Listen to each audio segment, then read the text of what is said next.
Well, hello, I'm Nathan Judah. I'm here with Mr. Liam King, Wolverhampton Wanderers reporter. We're here for another beautiful video. Liam, what's going on? We've come to the golf course. Look, have you seen golf course? Beautiful, beautiful. Come to their T4. Unfortunately, we haven't played because someone isn't too good at golf. You're right, you're not. I'm pretty bad. I am pretty bad. But we've not had time. You know, yeah. we're busy men. You know, we've got a lot. It's been a very quiet week for Wolves, hasn't it? So there's been a lot going on. Obviously, you saw everything that happened last night. We launched the podcast. Obviously, you talked about FFP. There was a written piece that went out as well, diaries and whatnot, videos. But look, there's a lot to talk about, and I think hopefully we've tried to explain as best possible as this person tees off, and we're talking about it in front of him. It's fine. We'll have to be a little bit quieter while he tees off. Nah, it's fine. We've talked about it and tried to explain it, I think, to the best of our possibility, and I think that hopefully people have understood exactly where Wolves are, the predicament that are facing Wolves at this moment in time. You've got that information, so I feel like we're going to move a little bit in a different direction. Of course, we're on the way to Dublin today. Someone just beat this poor guy who was teeing off, and he's absolutely pulled it into the bushes. Did he actually pull it into the bushes? Absolutely pulled it. He said, "Take it to the shot." This is great. This is great. I feel so sorry. Great video content. Sorry for him, poor guy. Let me just see what he's going to do now. He's got the driver. He's on the tee. Let's have a look what's happening. Can I just put it towards there? 1 second. Oh, he's hitting. He's ready for the driver. Let's have a look. Where's he gone? Oh, he's taking another. Oh, he's shuffling. Oh, he's gone right. He's gone right. Oh, he's giving us a dodgy look. Okay, carry on. So yeah, it's Dublin today. So obviously we're on the way to Dublin. So I thought we'd do this video quickly in the morning. Fly to Stansted, then we're going to Dublin. We'll be out tonight in Dublin, but don't say that. Don't say that. Yeah, best. Ahead of the Celtic game, of course, on Saturday. Look, there's a lot of talk about Wolves at this moment in time, but let's talk about what we see on the field at this moment. And if the game was tomorrow, let's say they would play Manchester United tomorrow, Liam, would Wolves be able to field a strong 11, would you say? Or an 11 to compete? Yeah, I think they would. I think you look at that starting 11 from Porto, and I think obviously a couple of the additions you can make with maybe people like Traore or João Gomez or some players like that.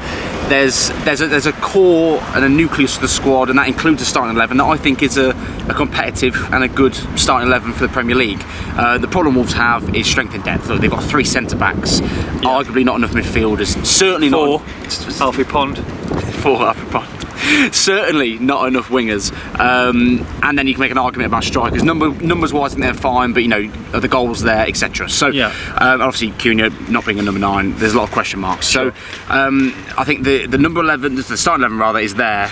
The nucleus and the core of that squad is there. Mm-hmm. For me, it's the strength in depth. It's supplementing that with Premier League quality. Yeah. That is going to mean that when you do get 1 or 2 injuries, or you do get suspensions, the squad isn't going to suffer wholesale changes. Have they got 2 players to every position at this moment in time? Or close to it? They're actually not that far away. I think there's an argument about maybe some of the quality in that competition. Because, for example, you can use left back. They've got Aït-Nouri and Bueno. I think are both good players. For me, Bueno is certainly the better player of the 2.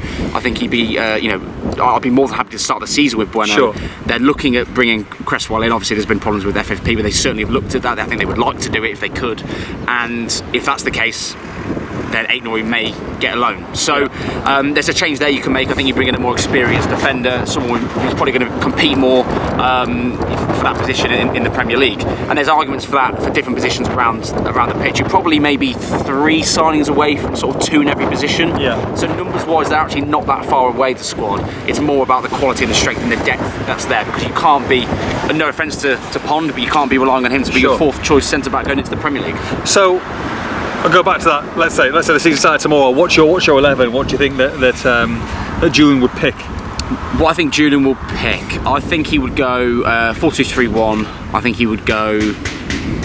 In fact, I think he would go the exact starting 11 at Porto, aside from João Gomez playing instead of Joe Hodge. Okay. So I think it'd be Sarr in goal, Semedo, Dawson, Kilman, Bueno. Yeah. Then holding Lamina and Hodge, Nunes on the right, Sarabian behind, Neto on the left, and Cooper up top. For me, as I say, that needs additions. That needs maybe a little bit of rejuvenation going forward. But as a starting 11, I think that's fairly solid, to be honest. Fairly solid, and also a happy squad at this moment in time. I think I want to talk about that as well. There's a lot of talk going on off the pitch, and of course, we've reported on that, like I've said. But as a squad, they look very united, I think, on the pitch and off it as well. Yeah, we've asked a few of the players about this. I spoke to Dan Bentley, spoke to Matt Doherty as well. They're all giving the same sort of messages. The leadership group is really driving standards, maintaining standards in the squad. They're trying to, they are forcing the likes of João Gomez, who doesn't speak great English, is still learning. Forcing him to integrate and sit with the English guys and learn the language and get integrated in the culture, and all of the nationalities are mixing. We've had cliques, in the Wolves squad previously, in previous years. It's not the same this year. They're trying to integrate everyone, and the big characters like Lamina and Cunha, Nunes, who are very close. Those three they do stick together, but they integrate and bring everyone else into the fold as well, and that's really important. You can't allow the cliques to form and separation to form. You have to be a group. But it's easy for the players to say that to us when I've interviewed them. The difference is we're here and we've seen it firsthand. So that's the difference, because the players can say it, they can say whatever they like, and it might not necessarily be the case. They're trying to get the right messages out there. We've seen it firsthand. We've been in and around training, been in and around the hotel, seen how they've interacted with each other, and that's the difference, because we can see the differences the changes that are being made in front of our eyes as well as the players saying it. You mentioned and touched there on the leadership group. Can you tell us a little bit more about that? Yes, so 6 players in that leadership group. We've got Dan Bentley, Max Kilman, Craig Dawson, Mario Lamina, Pablo Sarabia and Nelson Semedo. So there's a mixture of nationalities, mixture of English, Portuguese, French speaking, Spanish speaking as well players. Varying degrees of experience, but obviously most of them have got very good experience, and it looks like Kilman at the moment is his favourite to be captain. He's been captain in the side when he's been playing in pre-season so far, and the idea behind this, as I say, in terms of maintaining standards, driving standards, adding, bringing fines. They don't want to have to fine people, but they have to maintain the standards of don't be late, do the right things, go from A to B, do exactly what you need to do. God, you'd pick up some fines. You'd pick up some fines, Liam Keane. I wouldn't. I'm very organised. Wow. I'm very organised. Cleanliness. So, come on, the irony of this, unbelievable. My God. So yeah, they're driving those standards through, and when you've got younger players, you maybe need a little bit of guidance. Sure. This is where this group comes into their role. And they're all enjoying their roles as well, aren't they? I think so. Yeah, it seems that way. And I mean, most of them not massively surprised to see them in there. They're fairly big characters, all of them. I think Sarabia, albeit fairly new to the squad, very experienced, and it might be a surprise to some people, probably to me when I first heard it as well. But being in and around him here and hearing what people have got to say about him, he's getting very much involved. He's trying to be a bigger sort of character and leader around the place, and his English is definitely getting better as well, so that's always going to help. Final game of the tour, like I said, tomorrow against Celtic. What would you like to see from certain players or certain individuals? Or is it just a continuation of the work, or is it a little bit more? Does it get a little bit more competitive? It definitely gets a little bit more competitive. I mean, don't get me wrong, Porto got a little bit feisty at times, nothing too crazy, but it was a competitive game certainly.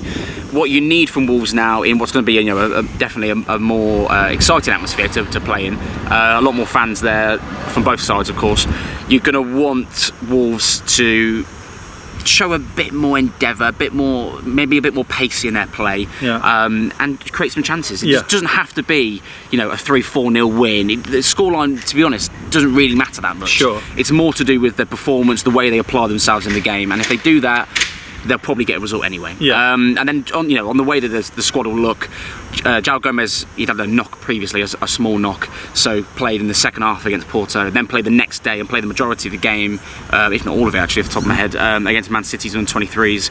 So I would suspect he doesn't start against Celtic, which means that Joe Hodge probably does. And you know what I'm like with Hodge. I love a bit of Hodge. I rate him very highly. I think he's a really, really good footballer, and for him as an Ireland under-21 international, he'd be desperate to play. So I really hope he gets that chance, because it'd be a brilliant moment for him. And we should be there at the Aviva Stadium. It's Wolves against Celtic, can't wait. Right, better go, because I've got to try and find a couple of establishments that serve half lemonades.